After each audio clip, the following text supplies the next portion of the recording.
Hi friends, आप लोग कैसे हैं। उम्मीद करते हैं आप लोग अच्छे होंगे और अच्छे से पढ़ाई यानी कि कर रहे होंगे।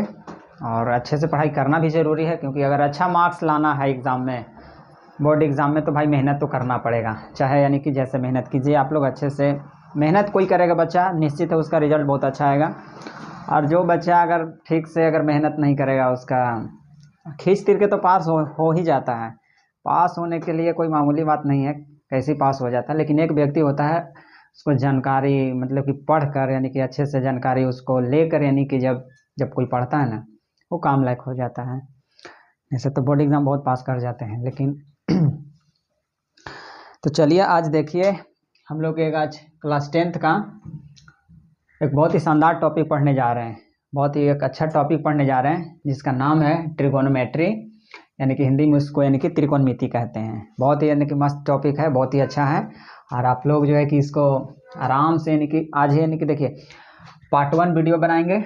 और एक्सरसाइज जो 8.1 है एनसीईआरटी में, एनसीईआरटी का जो 8.1 यानी कि जो है ना इसको यानी कि कवर करेंगे अगले यानी कि वीडियो में। इसको खाली यानी कि आज हम इसका बेसिक चीज़ बताएंगे त्रिकोणमिति का, क्योंकि बेसिक चीज़ अगर नहीं जानकारी रहेगा तो कुछ टॉपिक आगे समझ में नहीं आएगा। इसलिए हम पहले बेसिक बता रहे हैं अच्छे से, और उसके बाद में अगले वीडियो में यानी कि हम 8.1 से यानी कि शुरू करेंगे। तो पहले बेसिक यानी कि समझना बहुत ज़रूरी है, क्योंकि बेसिक ही हमारा जो है ना मेन जो आधार है, हमारा जड़ है। अगर वही कंप्लीट न रहे तो हम कैसे यानी कि मैथ को यानी कि आगे चल के हल करेंगे। तो सबसे पहले बेसिक जानकारी बहुत ज़रूरी है। और कितने बच्चे लोग होते हैं, स्टूडेंट होते हैं, जो बेसिक नहीं लेते हैं और बस मैथ बनाना शुरू कर देते हैं, नहीं बन पाता आगे उन लोग से, यानी कि नहीं समझ पाते हैं। तो कहते हैं कि सर समझ में नहीं आ रहा। कहाँ से समझ में आएगा। पहले बेसिक को आप आराम से देख लीजिए, उसके बाद आप टॉपिक शुरू कीजिए, देखिए कैसे यानी कि समझ में आता है।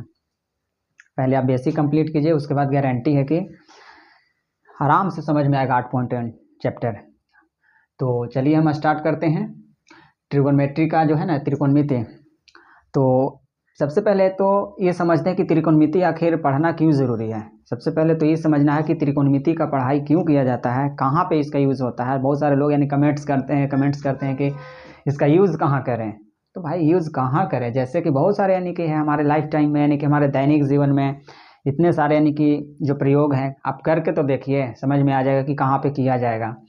जैसे उदाहरण अगर हम दें कि हम यानी कि यहाँ पे खड़े हैं और सामने एक जैसे एक टावर है, यहाँ पे हम खड़े हैं और सपोज करते हैं कि 20 मीटर की दूरी पर एक टावर खड़ा है, और उसको हम ऊपर के यानी कि जो है ना सबसे ऊपर वाली हिस्सा के यानी कि अगर हम चोटी पर उसको यानी कि देखने की कोशिश कर रहे हैं यहाँ से, तो हम यानी कि यहाँ से अगर हम चाहें टावर को बिना यानी कि यहाँ से मापे हुए अगर हम ऊंचाई बताना चाहें, तो कैसे ऊंचाई बता पाएंगे।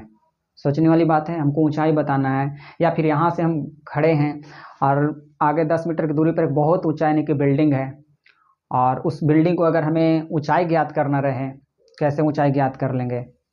इस तरीक़ा से यानी कि हम लोग निकाल सकते हैं। या फिर कोई व्यक्ति जो है कि बड़ी यानी कि ऊंची यानी कि इमारत पे खड़ा है, वहाँ से कोई व्यक्ति नीचे की ओर यानी कि कोई बॉल या कोई वस्तु को देख रहा है। यहाँ से जब देख रहा है तो कहीं ना कहीं जैसे कि यहाँ पे कोई व्यक्ति खड़ा है, यहाँ से किसी वस्तु को यानी कि यहाँ पे देख रहा है, कहीं ना कहीं उसका एंगल ऐसे यानी कि आ रहा है। यहाँ से यहाँ तक कुछ, यहाँ से यहाँ तक उसका डिस्टेंस यानी कि दूरी भी होगा। तो यहाँ से जो व्यक्ति यहाँ तक की ओर देख रहा है, तो कहीं ना कहीं यहाँ पे कोई एंगल बना रहा है। यहाँ कोई वस्तु पड़ा हुआ है, यहाँ कुछ देख रहा है, तो हम इस वस्तु को, और जहाँ पे इसका जो मीनार का जो यानी कि पाद बिंदु जिसको बोल सकते हैं, कितना दूरी पर यानी कि यहाँ से यहाँ तक है, ज्ञात किया जा सकता है। बिल्कुल ज्ञात किया जा सकता है। ऐसे करके हम लोग बहुत सारे हम चीज़ को ज्ञात कर सकते हैं। जैसे कोई व्यक्ति छत पर है, नीचे दिख रहा है, कितना यानी कि एंगल से वो देख रहा है, कितना उसका हम दूरी निकालें, या फिर कितना इसका हाइट है। ये सब चीज़ें यानी कि त्रिकोणमिति में यानी कि पढ़ाया जाता है, और उसको यूज़ भी किया जाता है। हम यानी कि अगर हमें कोण का मान पता हो तो हम आसानी से यानी कि उसका दूरी या ऊंचाई ज्ञात आराम से कर सकते हैं। बिल्कुल एकदम ज्ञात कर सकते हैं, बिना यानी कि हम लोग मापे हुए। केवल हमें अगर एंगल पता रहे और हमें यानी कि दूरी अगर पता चल जाए, तो हम उसको हाइट बता सकते हैं। अगर हाइट है तो उसको डिस्टेंस यानी कि हम बता सकते हैं कि क्या है कि नहीं। तो ये सब के बारे में यानी कि हम लोग को त्रिकोणमिति में पढ़ाया जाता है और उसके बारे में प्रयोग किया जाता है। तो प्रयोग करना बहुत आसान है। लोग कहते हैं कि कहाँ प्रयोग करें, अरे प्रयोग बहुत जगह पर किया जाता है। तो आज हम लोग इसी के बारे में यानी कि अध्ययन करेंगे। सबसे पहले तो आते हैं ट्रिगोनोमेट्री, ये है क्या। तो ट्रिगोनोमेट्री जो है वो 3 शब्द से यानी कि मिलकर बना हुआ है। एक है ट्री, एक होता है गॉन और एक है मेट्रॉन। ये 3 वर्ड से यानी कि मिलकर बना हुआ है। ग्रीक भाषा के यानी कि जो शब्द है, ग्रीक शब्द है ट्री, गॉन और मेट्रॉन शब्द से यानी कि बना हुआ है। ट्री का मतलब होता है 3, गॉन का मतलब होता है भुजा, गॉन का मतलब होता है भुजा और मेट्रॉन का मतलब होता है माप।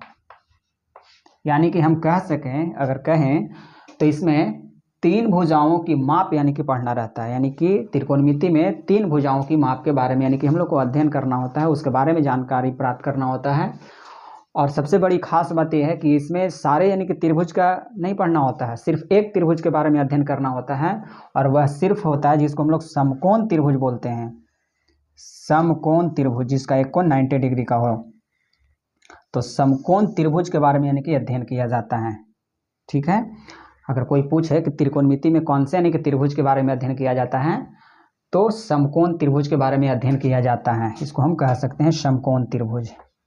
समकोण त्रिभुज के बारे में अध्ययन किया जाता है। ठीक है, बस यानी कि जैसे यहाँ पर भी अगर देखें त्रिकोणमिति, त्रि यानी कि 3, कोण मिति यानी कि 3 कोणों की यानी कि माप। यानी कि हम कह सकते हैं कि इसमें कोण और भुजा के बीच यानी कि संबंध के बारे में यानी कि अध्ययन किया जाता है। यानी कि त्रिकोणमिति में हम कह सकते हैं कि भुजा और कोण के बारे में यानी कि उसके बीच यानी कि रिलेशनशिप यानी कि जाने की यानी कि हम लोग माप बनाते हैं, यानी कि उसको समझते हैं। उसके भुजाओं और कोण के बीच में संबंध के बारे में अध्ययन किया जाता है। तो ट्रिगोन मेट्रॉन यानी कि ट्रिगोन मेट्रॉन 3 भुजाओं की माप या त्रिकोणमिति में 3 कोणों की यानी कि माप के बारे में अध्ययन किया जाता है। तो ये हमारा एक समकोण त्रिभुज है। और समकोण त्रिभुज जब बनता है तो अब इसी के बारे में आगे पढ़ते हैं।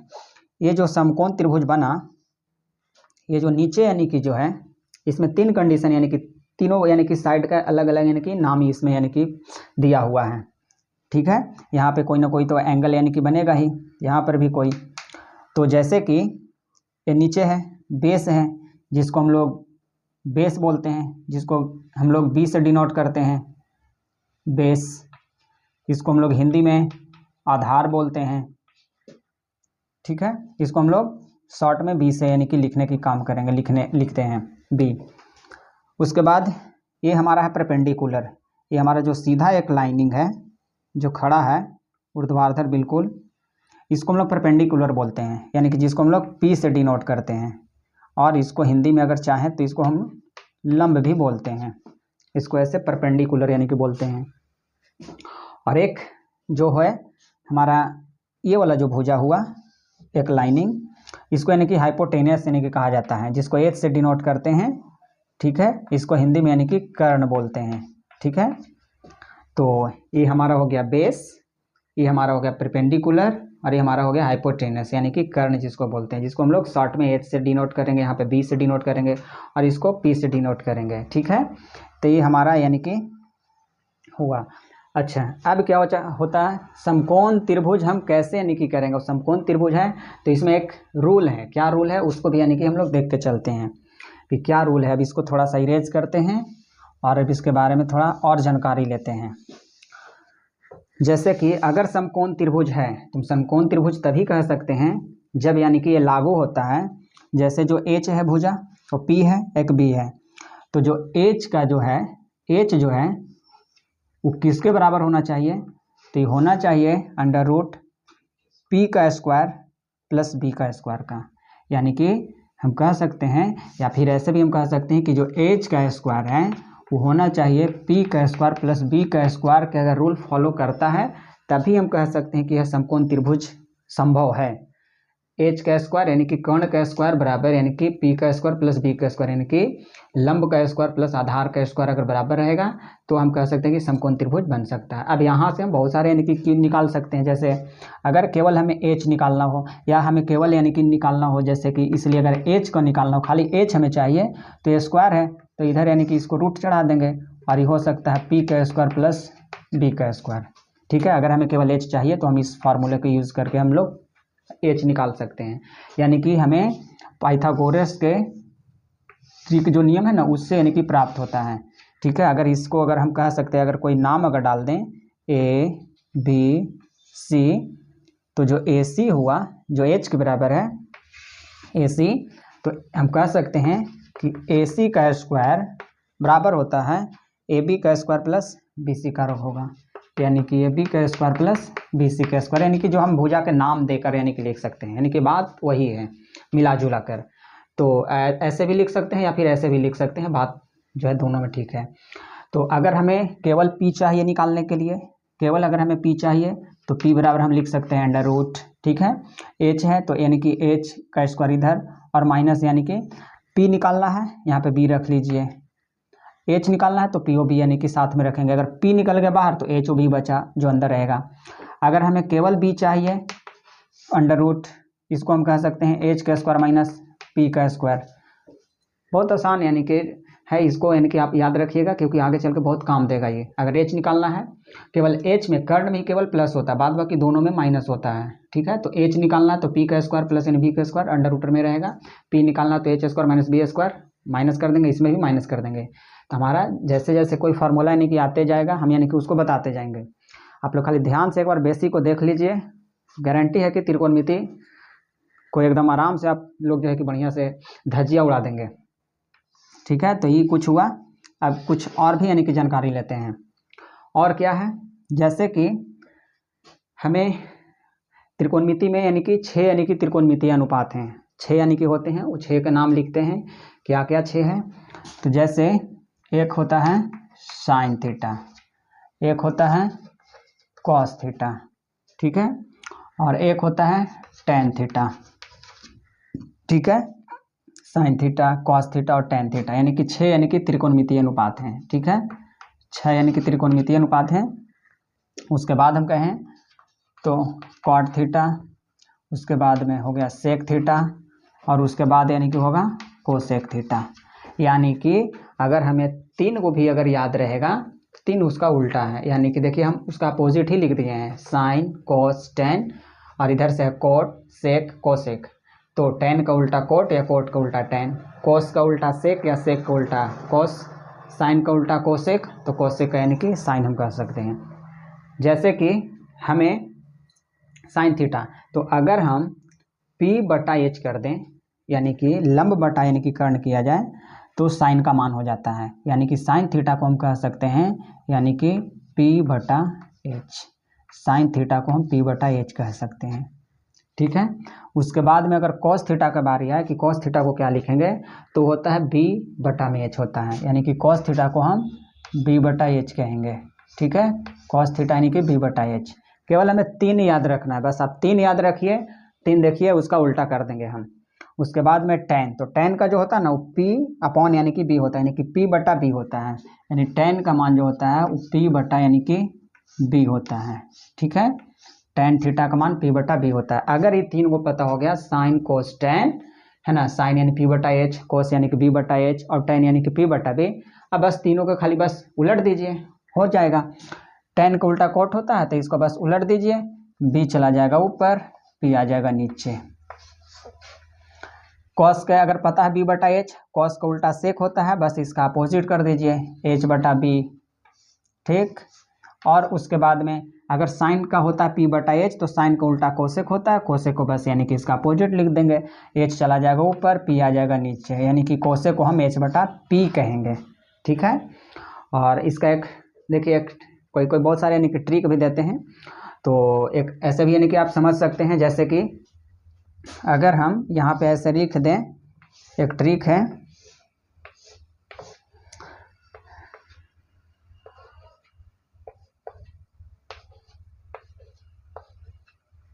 देखिए इसको एक ट्रिक है, इसको हम ऐसे भी कर सकते हैं, sine theta cos theta tan theta, इसका अपोजिट कर लेंगे। ठीक है, कॉट थीटा सेक थीटा और यानी कि कोसेक थीटा। देखिए P/B/P और H/B, यानी कि हम इसको एक कह सकते हैं ऐसे भी कि पंडित बद्री प्रसाद हर हर बोले, यानी कि पंडित बद्री प्रसाद हर हर बोले। एक ट्रिक है, आप इसे भी याद कर सकते हैं। जैसे देखिए, साइन का मान p/h, कॉस थीटा का मान b/h, tan का मान p/b। अब इधर से इसका उलट दीजिए, कोट का मान b/p, सेक के मान h/b और कोसे का मान h/p। आप यहाँ पर भी देख सकते हैं कोसे का मान h/p, यानी कि आप इसको इधर से कर दीजिए, इसको इधर से कर दीजिए आसानी से, ठीक है। पंडित बद्री प्रसाद हर हर बोले, आराम से याद रखिए। और ज़्यादा 8.1 में कोई ज़्यादा यानी कि चीज़ आपको फार्मूला रटने की ज़रूरत नहीं है, ठीक है। आप बस इतना खाली जानकारी याद रखिए, साइन कोस टैन का मान, ठीक है, और कोट से कोसेक का मान आप याद रखिए। आपको 8.1 बहुत ही अच्छा से यानी कि रिकवर हो जाएगा। जितना यानी कि ज़्यादा यानी कि रटने की ज़रूरत नहीं है, बस धीरे धीरे सीखते जाइए और अच्छे से सीखिए। और जितना यानी कि 8.1 में लागू होगा बस उतना ही यानी कि हम अभी बता रहे हैं, क्योंकि ज़्यादा यानी कि ढेर सारा यानी कि एक ही बार बता दिए बोझ और बच्चा लोग जो है कि समझ ही नहीं पाया। तो 8.1 में हमको लग रहा है कि बस इससे ज़्यादा फार्मूला यूज तो होने वाला है नहीं, और इसके बारे में यानी कि आप लोग अच्छे से देखिए, ठीक है, समझ जाइए। पंडित बद्री प्रसाद हर हर बोले, साइन का मान p/h, कॉस का मान b/h, tan के मान p/b। अब बस इसका अपोजिट कर दीजिए, कोट का मान पूछें तो उसका उल्टा कर दीजिए, b/p हो जाएगा। अगर सेक का मान पूछें तो जैसे कि कॉस का मान b/h होता है तो सेक का मान उसका पलट दीजिए, h/b हो जाएगा। साइन का मान अगर p/h होता है तो साइन का उल्टा यानी कि कोसेक होता है, यानी कि उसका h/ यानी कि p हो जाएगा, ठीक है। तो बस आप लोग भी साथ में यानी कि रिवीजन कीजिए, याद हो जाएगा। साइन का उल्टा कोसेक, कॉस का उल्टा सेक और tan का उल्टा कोट होगा, ठीक है। साइन कोसेक उल्टा होता है, कॉस का सेक होता है और tan का यानी कि कोट होता है। बस इतना याद रखिए और इसको अच्छे से यानी कि देखिए। और जब 8.1 हम स्टार्ट करेंगे ना तो बहुत अच्छे से समझ में आएगा। एक चीज़ और यानी कि छूट रहा है, इसको ही बता देते हैं, क्या है देखिए। यहाँ पे नोट करके यानी कि लिखना होगा, एकदम नोट, ये बहुत ही बेहतरीन तरीका है। क्या है कि जैसे देखिए, यहाँ पर कोई ना कोई तो थीटा बन रहा है, या यहाँ पर कोई ना कोई थीटा, कोई तो कोण बन रहा है, कोई तो कोई कोण बन ही रहा है। तो बस ये जानकारी याद रखना है कि थीटा यानी कि थीटा के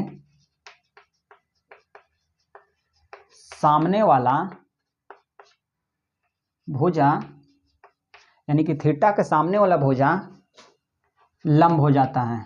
लंब कहें तो यानी कि परपेंडिकुलर हो जाता है। ये हमेशा यानी कि याद करके चलना रहेगा, काम देगा।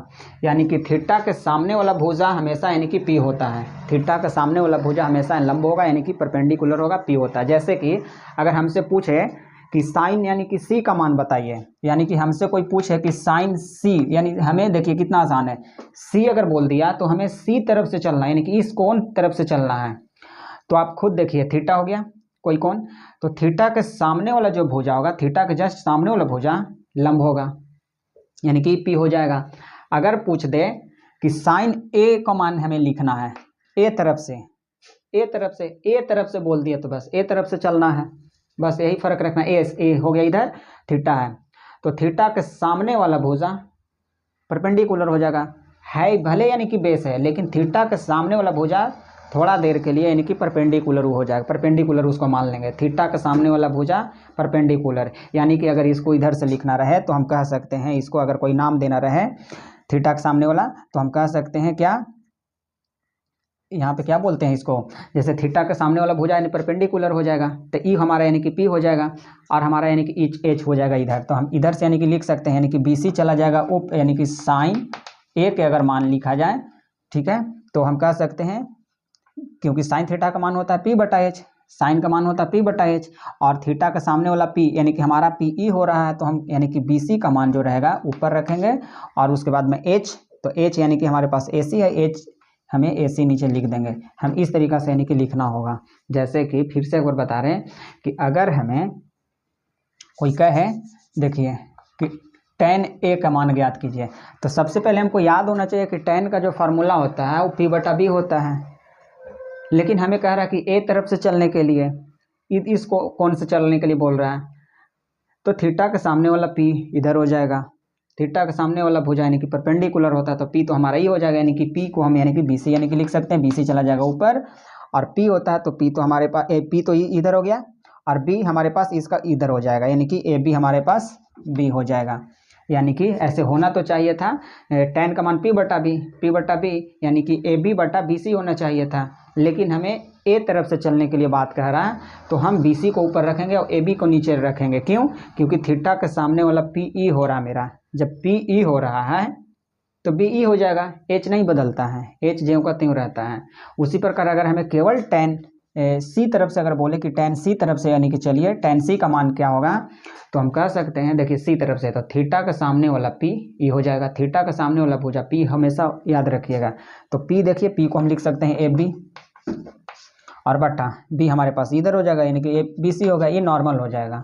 यानी कि जैसे देखिए पी बटा बी है तो आसानी से, यानी कि हमें जिधर कौन से चलने के लिए बोले और ए और बी ए और सी तरफ से ही चलने के लिए, यानी कि बोलता है ए और सी। बस अगर इधर से चलने के लिए बोलेगा तो थीटा के सामने वाला पी इसको मान लेना है, अगर इधर से चलने के लिए ए तरफ से बोलेगा तो थीटा के सामने वाला भुजा पी इसको मान लेना है। बस इतना खाली ध्यान देना है और कुछ नहीं, ठीक है। इसीलिए हम लिख दिए कि थीटा के सामने वाला भुजा लंब यानी कि हो जाता है, यानी कि पी यानी कि परपेंडिकुलर हो जाता है।